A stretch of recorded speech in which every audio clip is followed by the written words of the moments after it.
Joe Waxman here, and in this video I want to look at the chart of Princess Diana. This is a request. Princess of Wales. Guys, don't forget to hit the like button and subscribe if you have not already. Oops, my bad. All right. Lady Diana, Princess of Wales. She was married to King Charles. He was Prince Charles back then. Mother of Prince William and Harry. And she was very active in charity. And she was very glamorous and beloved by the public. She was an international icon for her style and her personality.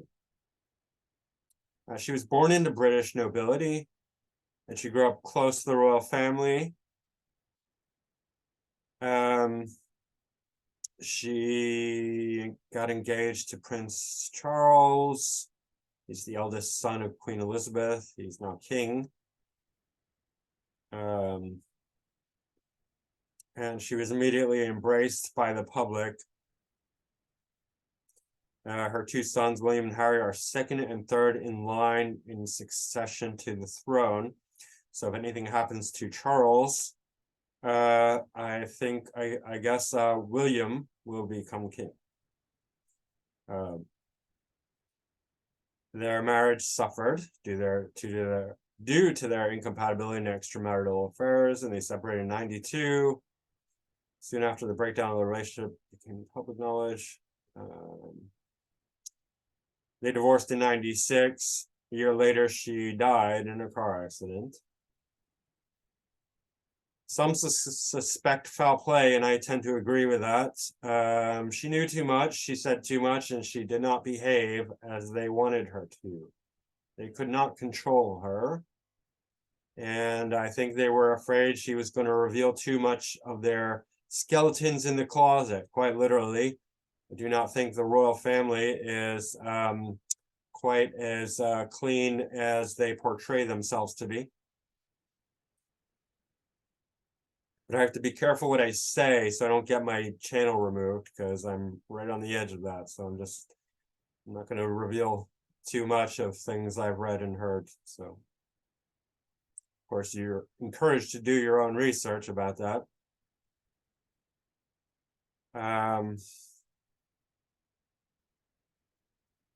All right, let's look into it. All right, so her early childhood, according to her, was not very good. Apparently, her parents divorced when she was young. I didn't understand this. They said she grew up with three siblings. That means her parents had 4 kids, 3 girls, 1 boy named Charles, her brother. Infant brother John died shortly after his birth. The desire for an heir added strain to her parents' marriage, and Lady Althorpe was sent to Harley Street clinics and the cause of the problem. This experience was described as humiliating. What are they talking? Why do they? I don't understand this heir thing. First of all, okay, if they're looking for a male heir, they have 1 son, Charles. What's going on? They have 4 kids. 1 son. It was, humiliating, a dreadful time for my parent. Am I missing something? Determine the cause of the problem. Or what are they hinting at? The cause of the problem. What problem? I don't understand what they're talking about. Did I miss something? The desire for an heir added to strain to her parents' marriage. They have an heir. Is Charles not an heir? Why is he not an heir? What are they talking about? A male heir? Do they have female heirs? Can females be heirs? I don't know. I don't give a shit about heirs. Who the fuck are these people? Insane. Oh, we need an heir. They have 4 kids. Shut the fuck up. Oh, it's humiliating. Okay, these people are just like, ridiculous. It's a dreadful time for my parents. We only had 4 kids and 1 son. Oh, who cares? Shut up. Okay. The family leased the house from its owner, Queen Elizabeth, and she owns like everything in England, whom Diana called Aunt Lilibet. They were close to the royal family. And Diana played with the Queen's sons, Prince Andrew and Prince Edward. Diana was 7 when her parents divorced. Her mother began a relationship with blah blah blah. Her father married, and she did not like the stepmother. I'm not gonna obviously go through every single detail. She called her stepmother a bully. On one occasion, Diana pushed her down the stairs. That's pretty crazy. She later described her childhood as very unhappy, very unstable, the whole thing. All right. She was not very academic, but she was good at swimming, diving, ballet, tap dance. She was good with kids. She worked as a nanny. And she did stuff like that. She spent time working as a nanny. She worked as a dance instructor for youth until a skiing accident. That's important, skiing accident, because we'll look at why she was accidental prone, and that she works with sports and physicality, as well as children. We'll look at that. Then she married Prince Charles, and that whole thing happened, and he was much older than her.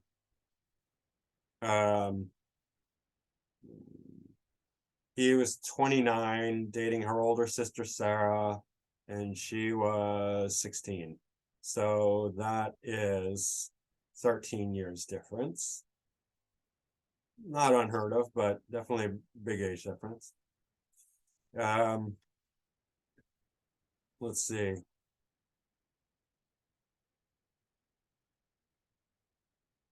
So she was 20-year-old. She was just 20 when she married.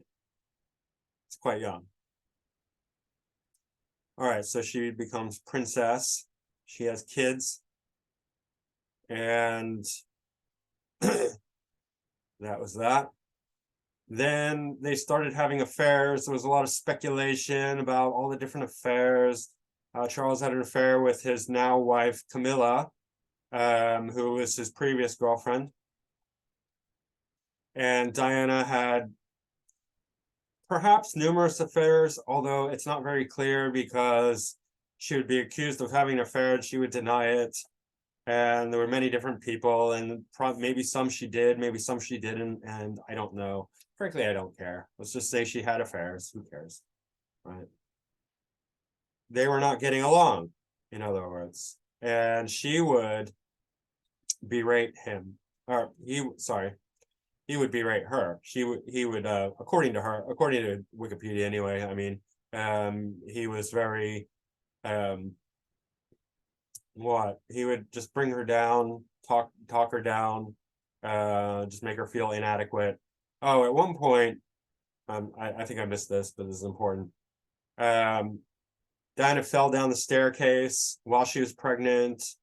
The fetus was uninjured.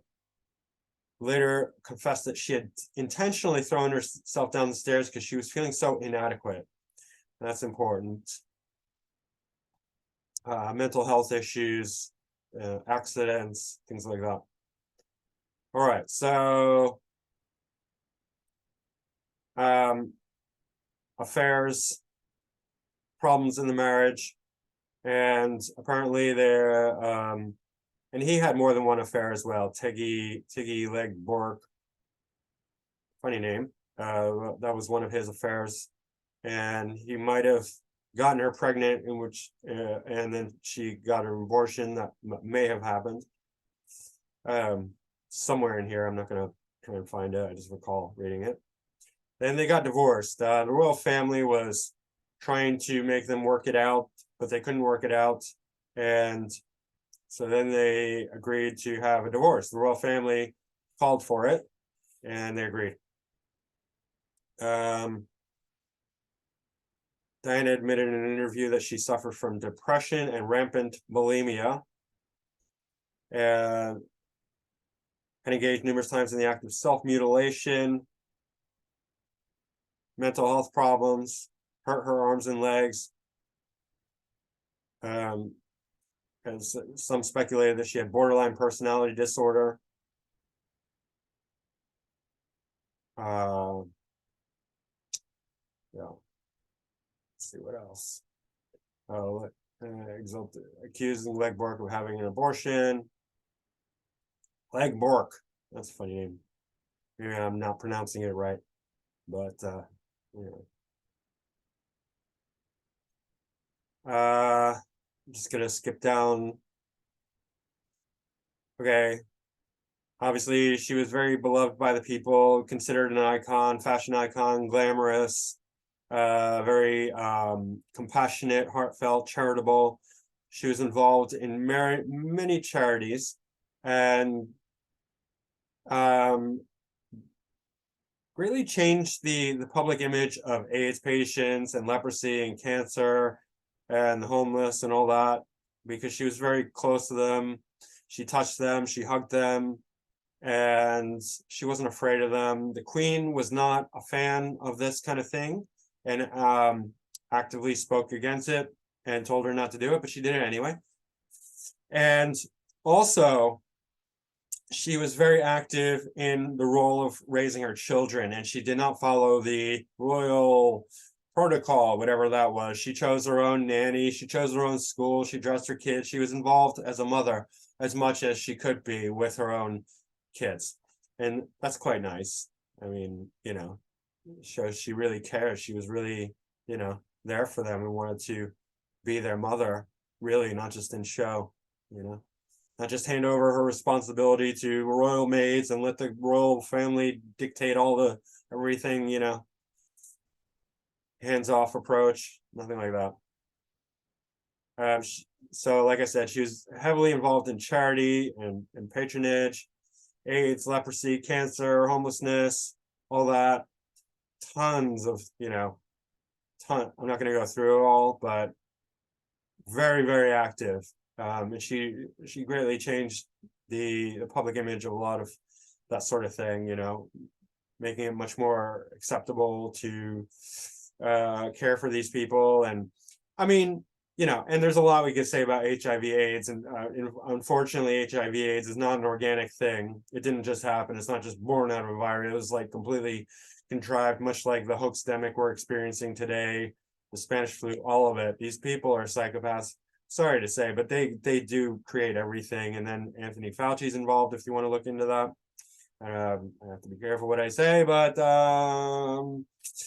yeah, AIDS is not organic. It's not. It is contrived. Atrazine. They make false diagnosis, and they give this drug atrazine, and then they die. It kills them, and they say, "Oh, they died of AIDS." Oh no, they died of your drugs. But okay, so that's that. You can look it up. It's real. They killed people. Now it's not organic, but she not knowing that, probably not knowing. Maybe she did know that, but regardless, she was, very compassionate to them, and did change the public image. AIDS, cancer, all that. Removing landmines was another one of her projects. Right, cool. Leprosy. She had some legal issues. I don't know. She was the paparazzi was always after her, taking photos of her in bikinis and topless photos. Very disgraceful, according to the royal image. They didn't want anything like that getting out. They wanted to all be like, above board, prim, proper. Nothing lowbrow like that, like sunbathing topless at the beach, even though it's not. But the image that they want to put out has nothing to do with that. They don't like that, obviously.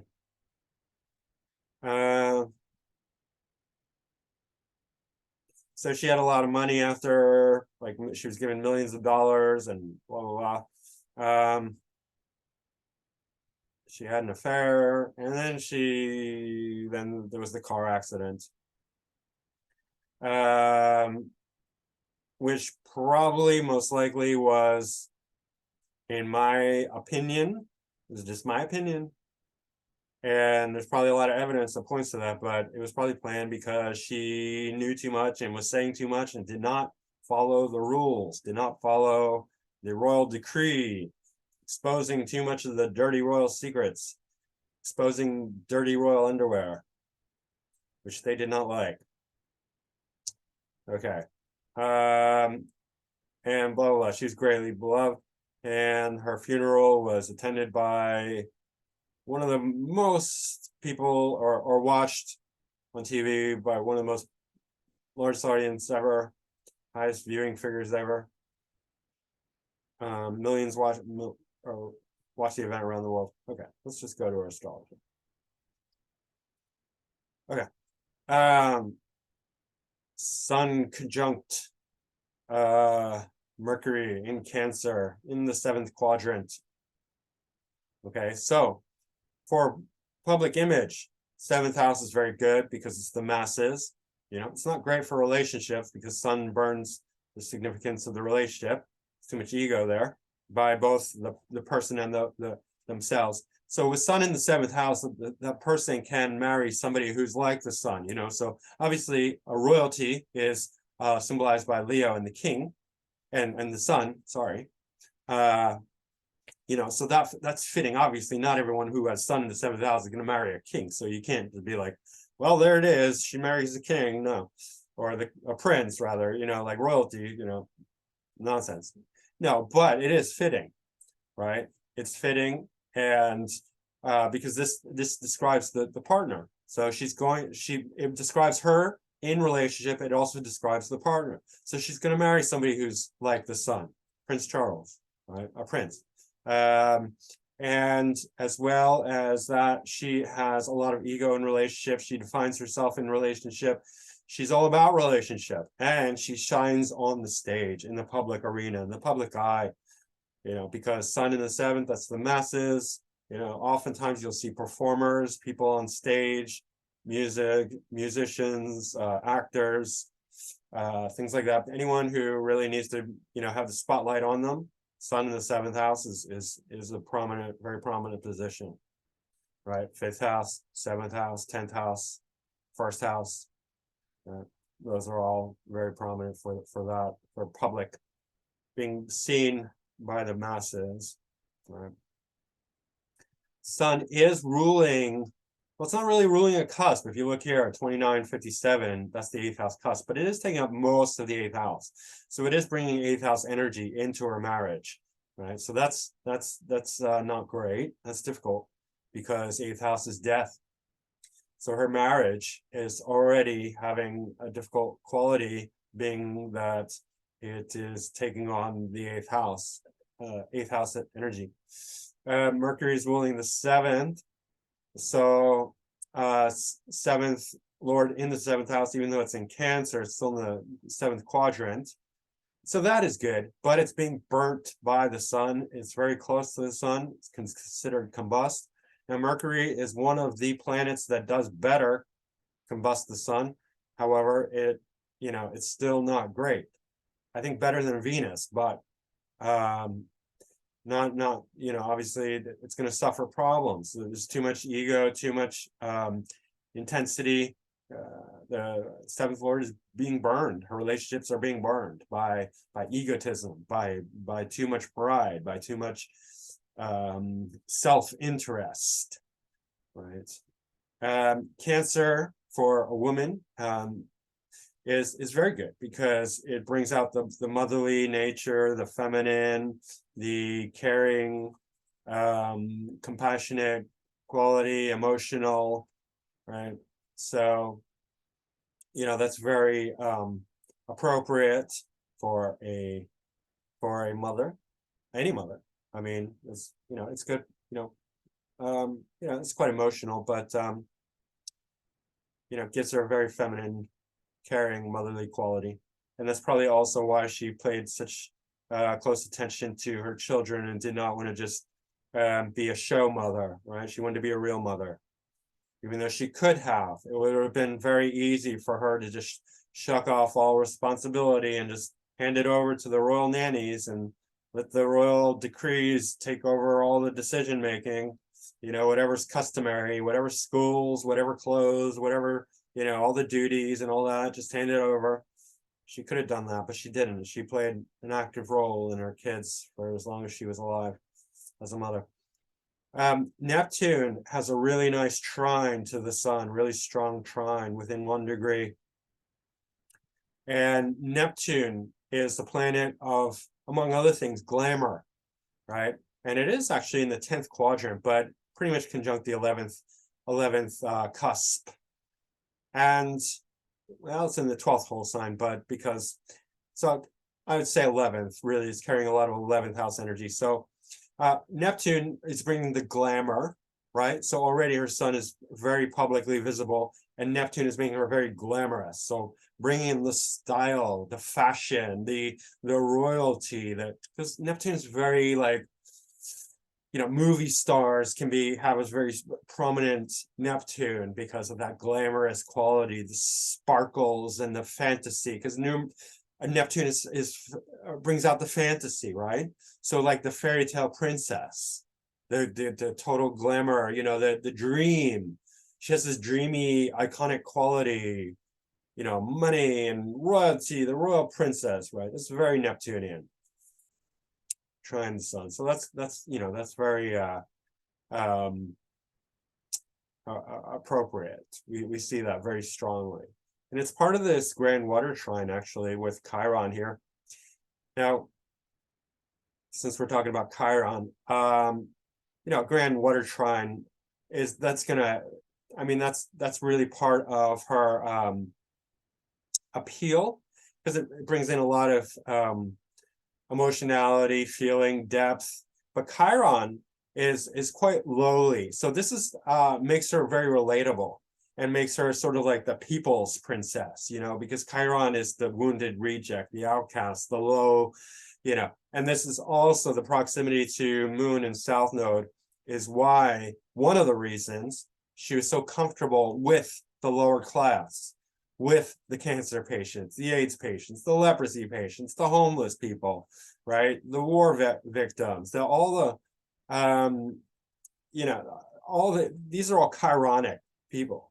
And because of that, people felt very close to her, right? Because it feels like she's one of us, even though she's highly glamorous, this princess, like, oh my God, like one of the very elite of the world, top of the top, right? She's also very relatable with this Chiron in Pisces, like to the lower class, to the people, to the sick, to the wounded, and all that. Very compassionate and caring. This water, Chiron in Pisces, and then Cancer, Sun and Mercury, and then Neptune and Scorpio. Neptune and Scorpio is not, it's very deep feeling. It's not necessarily compassionate, but certainly Pisces and Cancer definitely brings out a lot of compassion, empathy, concern, especially with Chiron and Pisces, right? So she really is, she brings in a lot of that. Right? Moon conjunct South Node in Aquarius in the 2nd quadrant, 3rd whole sign house. But Moon conjunct South Node is very unique, and it's quite psychic, actually. A lot of the top psychics have Moon conjunct South Node. But it does bring in a lot of mental difficulty, especially when young, when in the first half of life. Mind you, she died, I think she was like 36. So all of this happened before she reached 42, which would be her North Node. So all of this is playing out in her South Node. And so South Node conjunct Moon, especially when young, produces a lot of mental turbulence, a lot of emotional instability. Moon in Aquarius alone is not an easy combination, because Aquarius is very, very intellectual, but very quirky, kind of, even though it's a fixed sign, it can indicate trauma, it can indicate mental imbalance, because it's very complex, Aquarius. Its number is 11. It's a prime number, but it's like, that's partly why it's like considered genius, and there's a fine line between genius and insanity. So Aquarius Moon can indicate that, you know, potentially stepping over into the other side of the genius, which is the insanity, right? Not saying that she was insane, but mental troubles, definitely. And then furthermore, if we look at the aspects to the moon, the square to Venus, and opposite Uranus, we can really see some issues. Uranus is definitely going to bring out the opposition to Uranus, especially the quirkiness, you know, definitely a lot of awareness, right? And she was probably aware, because Aquarius Uranus is going to bring out the kind of awareness, the social awareness, the hidden agendas, what's going on beneath the surface. You know, especially within the royal family, like she's going to be onto them. She's going to know. She's, you know, Uranus has a sixth sense about these things. Like if Pluto and Scorpio is all about the psychology and understanding people and mastering people, Uranus is all about mastering and understanding and being aware of the social issues and what is going on within society. The you know, it's very awake, and it's considered the Great Awakener. So it's very like conspiratorial in that sense, like being able to understand the social issues and the political, you know, the politics, the social, the hidden things, the secrets. You know, Pluto might be a bit more about the secrets, but Uranus is about understanding society. So what I'm trying to get at is that the social climate of the royal family and things that are happening in that you're not supposed to be aware of, Uranus would definitely be aware of that. Even though it's opposite, the opposition is going to bring out an accidental quality, right? She was accidental. You know, falling down the stairs, whether intentional or not, skiing accident, right? And that's also the square to Venus. You know, Venus is ruling the sixth house. So, and Venus is a very physical planet anyway, but the square to Venus, the square to Moon, this big T square, makes her very accidental. Moon does relate to her her early childhood, but also the first half of her life, especially like just the childhood, like less as she gets older, but you know, she was still young when a lot of this happened, right? And it is South Node as well, so we have to take that. So pretty much first half of her life, this is coming into play, right? So very accidental, but very aware at the same time. And the square to Venus is very dissatisfied, you know, so her marriage, not only is Mercury going to be combust, but just her emotional satisfaction is going to be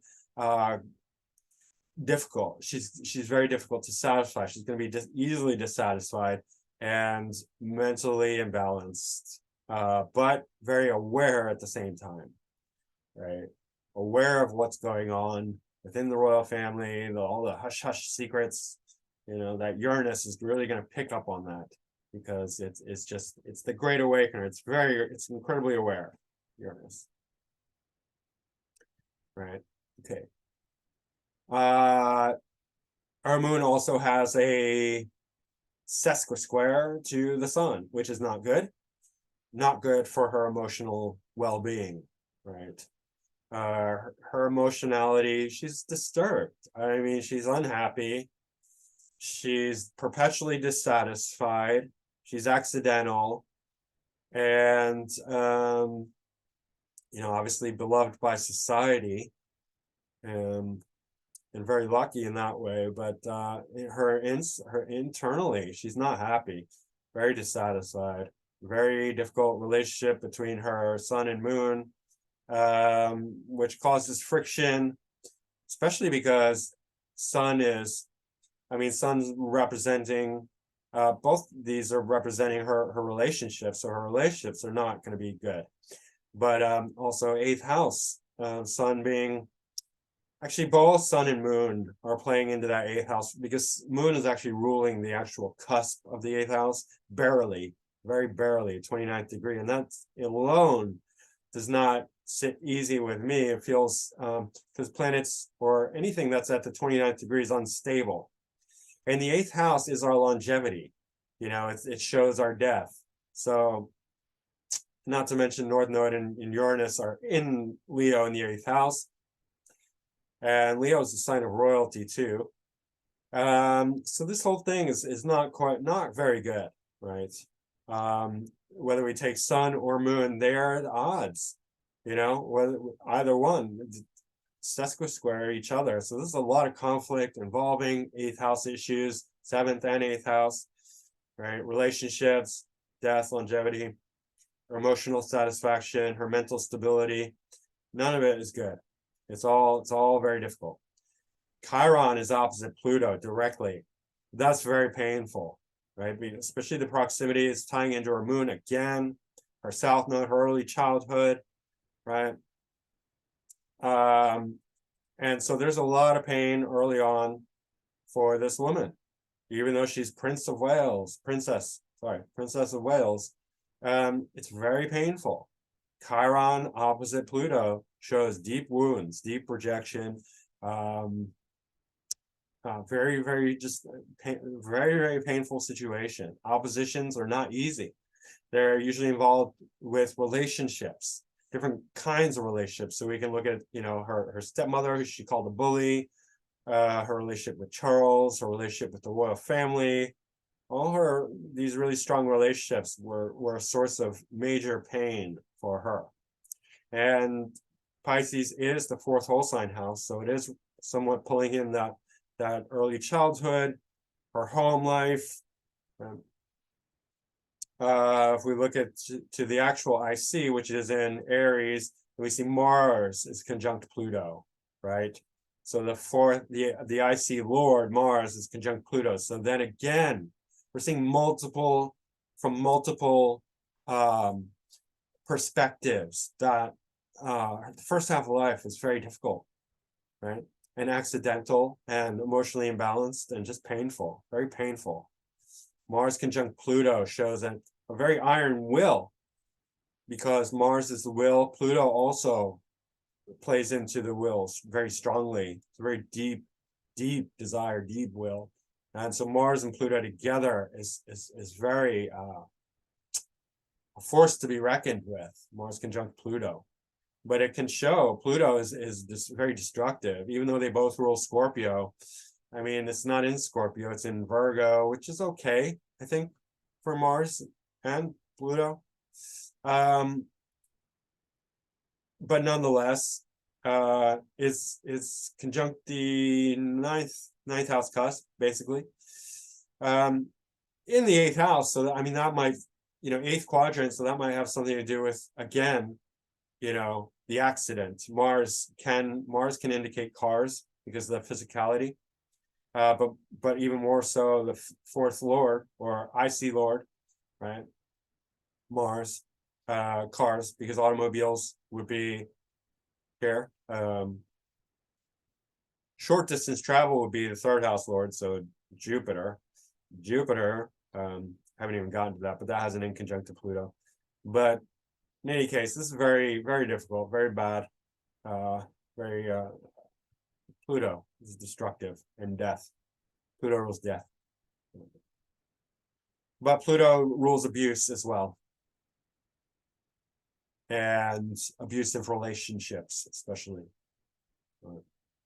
So that's definitely, brings into, her stepmother, her parents' divorce, her relationship with Charles.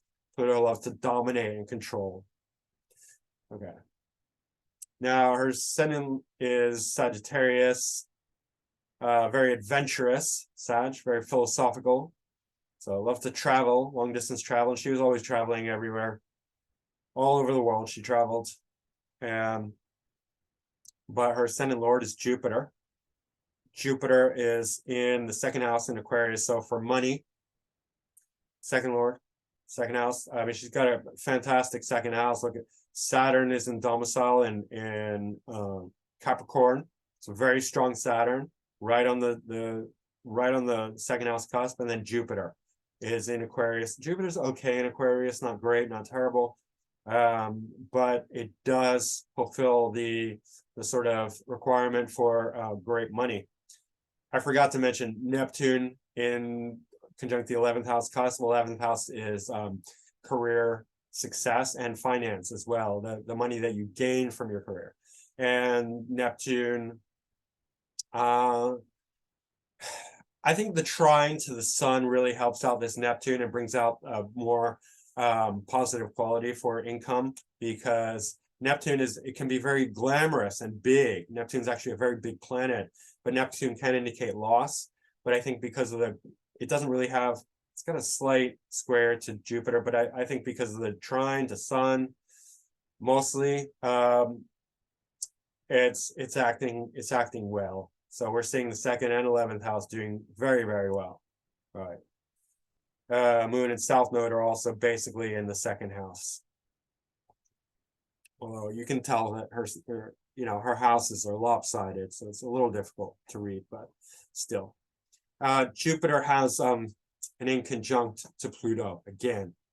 So you can see 5 degrees, even though it's not very visible here, 5 degrees, 6 degrees, that's a very strong, that's an in conjunct, and that is difficult. Plus Virgo is a sign that Jupiter is not happy in, because it's in detriment. Jupiter co-rules Pisces. So that's difficult. Pluto's death. Pluto in difficult aspect to Jupiter, the ascendant lord. This is representing her body, right? It is that's an issue. Saturn, not so much an issue, because Saturn is in good dignity here. So this shows a lot of discipline, a lot of authority, a lot of respect. People really respect her because Jupiter is the ascendant lord, so it represents her body, herself, her individuality. And so it shows that she's very disciplined, she's very hardworking, she's very authoritative naturally, right? She just naturally commands respect and authority. People listen to her. She has an air about her that, and that's probably also why one of the reasons why Charles chose her. I mean, the sun in the 7th can trine Neptune, so she appears very glamorous and very well respected and dignified as well. So yeah. Saturn in Capricorn can usually overcome many other difficulties. So even though she was having mental health issues, she has such strong kind of discipline and self-control that she could mitigate the worst parts of that, yeah, it's a very strengthening factor when a good Saturn can overcome a lot of difficulty in the chart that would otherwise ruin people, sort of like mental illness, drugs and alcohol. A strong Saturn would mitigate that, or negate it completely, right? They don't experience the negative qualities as easily because the strong Saturn.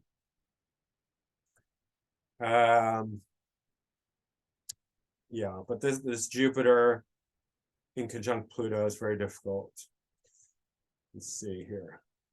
Jupiter is also ruling the 3rd cusp in the 2nd. So I don't know about her public speaking, but I would think that she's also a very, very gifted public speaker, because strong 2nd house and then 3rd lord in the 2nd house indicates speaking, even acting ability.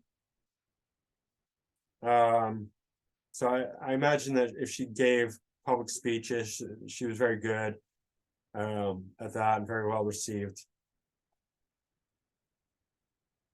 Right.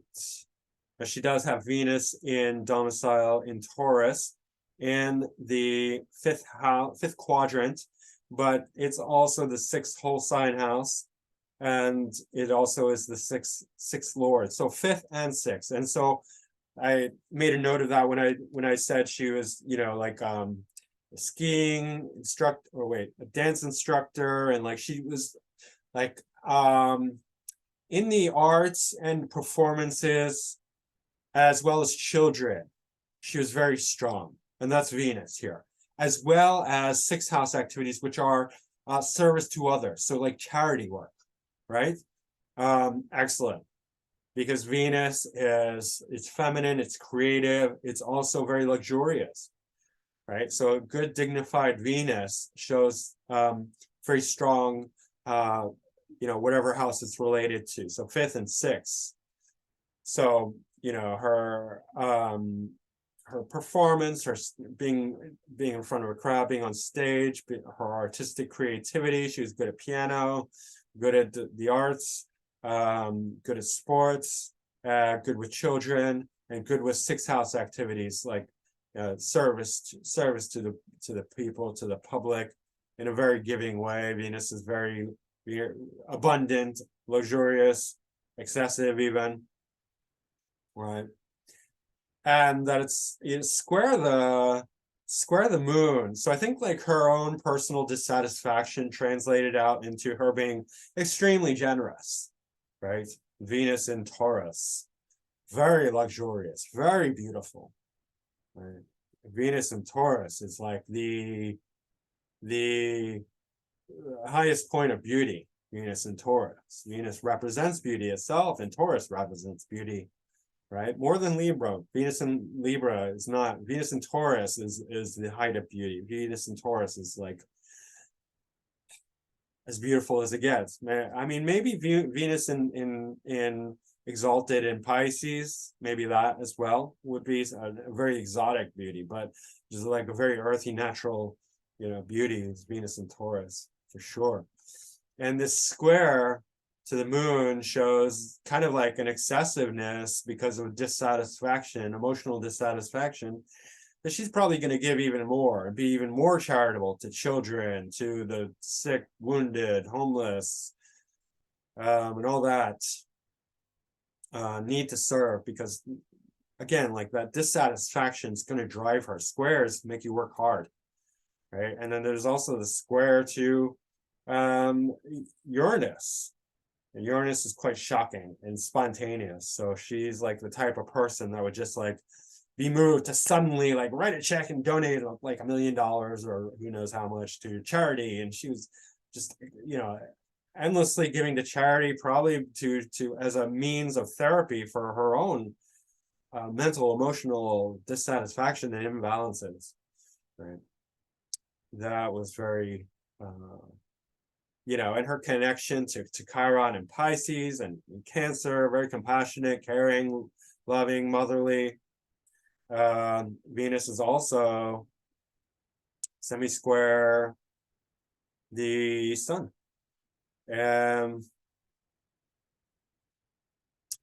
So yeah, again, that probably, I mean, there's just a lot of it's really coming out here. There's this difficult relationship with Sun and Moon and Venus. And Venus is also the focal point of this T-square. It's really all coming out in this Venus. I think she was just so unhappy, so dissatisfied, that she was just taking all her wealth, all her money, all her gifts, and like just focusing on like trying to help others. Being a good, loving mother, fifth house, as well as the charity aspect. Venus square the sun is kind of, it's going to have a similar quality to Venus square the moon, except it's just more, the moon's a bit more hidden. The sun is more, worldly, seen by the public, and it tends to be excessive. When Venus is square, it's overindulgent, but in the sixth house, the indulgence is going to go towards helping others, serving others. So in a way, like, even though she was extremely charitable, it was almost like an indulgent means for her to express her dissatisfaction. So I'm sure there was a lot of compassion there, but it was also like, oh, I need to make myself feel better. Here's $1 million. Here's $100,000. Let's go do more charity. I feel like crap. My life sucks. I'm gonna just go out and help people and be loved, by the public. So I mean, I can see that happening there as just sort of like almost like as a means of indulgence, going around and just being even more charitable than otherwise. But Venus is very loving. It is excessive, so it's like excessively charitable, right? But who can falter for that? If any kind of excessive indulgence, if you're going to have any kind of excessive indulgence, helping people, giving to people is the way to go about it. So I'm not making it a bad thing. I'm just being like, that was probably a therapy for her, a way to relieve a lot of the pain and anguish and difficulty that she experienced. Right. This Uranus conjunct the North Node. North Node doesn't really become active till 42, but it does start to become active in the 30s, right? So it's already activating, but I think yeah, I don't know if she would have. It's hard to say, because in any case, I think Uranus does represent accidents, especially in difficult aspect. And when it's square it's square of Venus is ruling the 5th and 6th house cusp, but it's the 6th whole sign house, so that her health, conflict, enemies, accidents, 6th house is a difficult house. It's also ruling, Venus is also ruling her MC, which is the 11th whole sign house, but the MC. So her career in groups and networks, right? Part of the royal family, that's a group. So Venus is, her career is very exalted, not exalted. Venus in Taurus is not exalted, but yeah, it's ruling her career. Yeah, so sudden events, especially 8th house. 8th house is sudden, sudden downfall, sudden death. Uranus in the 8th, square Venus, opposite the moon. It's very difficult, definitely accidental. And there were several other incidences of accidents. What else? I already said Jupiter in conjunct Pluto, death. That's a death. That's a potential deathly aspect. Let's just look at it. This is when she died. Just want to briefly look at this. The transits when she had her accident, when she died. Okay, so moon is opposite her natal moon, right over the planet of accidents, which is Uranus. And now Sun and Mercury are within 2 degrees of Pluto, also very difficult. And her ascendant is very close to her natal Pluto. And the North Node also in Virgo, a bit farther away, but still there. Uranus is directly conjunct her ascendant lord, Jupiter. So Uranus again being activated twice, once by the moon, twice by Jupiter. Over here, Jupiter is pretty close to Uranus. So this to me is very, very telling. Jupiter's her ascendant lord, is conjunct Uranus, so accidents to her body. Jupiter is close here again. She just had her Jupiter return. Moon is activating Uranus on that day. The Sun is activating Pluto along with Mercury. What else? Mars is in Scorpio, just in general. That's, well, Mars is in domicile in Scorpio, but it's still, I don't know if that has anything to do with it, but perhaps, I think the main thing is Uranus conjunct Jupiter along with Jupiter here, and then these planets activating her Uranus and her Pluto. Main thing. So that's interesting.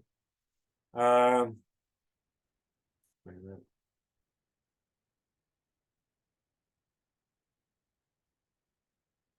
just briefly look at her draconic chart. Sun and Mercury above Jupiter. Yeah.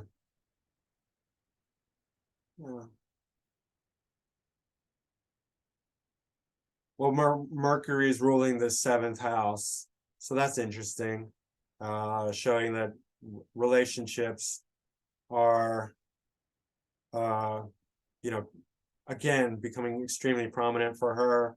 It's a conjunct her ascendant Lord Jupiter. I think that this is adding intellect as well. I don't know. Certainly the sun we could look to for connection to royalty as well. So that's interesting. What else? MC is exactly conjunct to Venus here.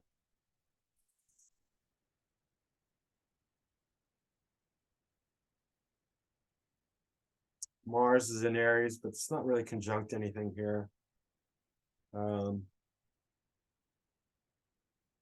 But it is approaching the fourth house cusp, Mars and Pluto in Aries.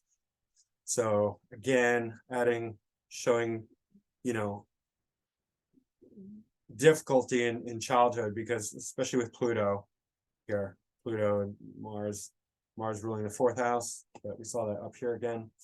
Let's see, Saturn in Leo. Saturn pretty much conjunct Mars, even though it's out of sign. Saturn and Mars together is quite difficult, violent.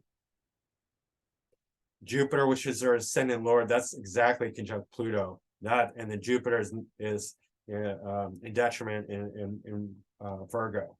So that is very telling. Jupiter conjunct Pluto in Virgo. Very difficult. That's probably the big one, big takeaway here. And then Moon in Virgo, in the 10th whole sign house.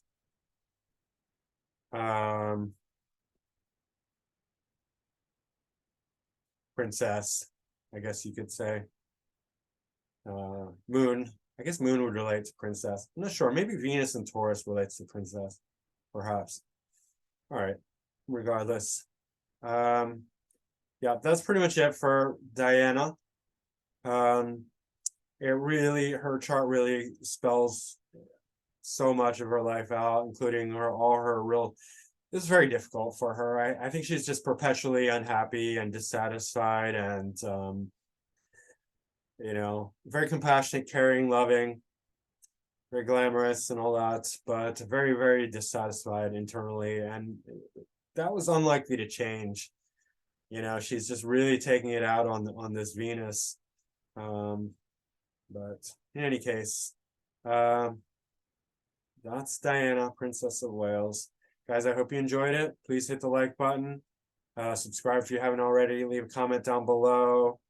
Book a reading with me, macroastrology.com. That's my website. macrogoldmachine@yahoo.com. That is my email. And I will see you guys again soon. Thanks. Bye.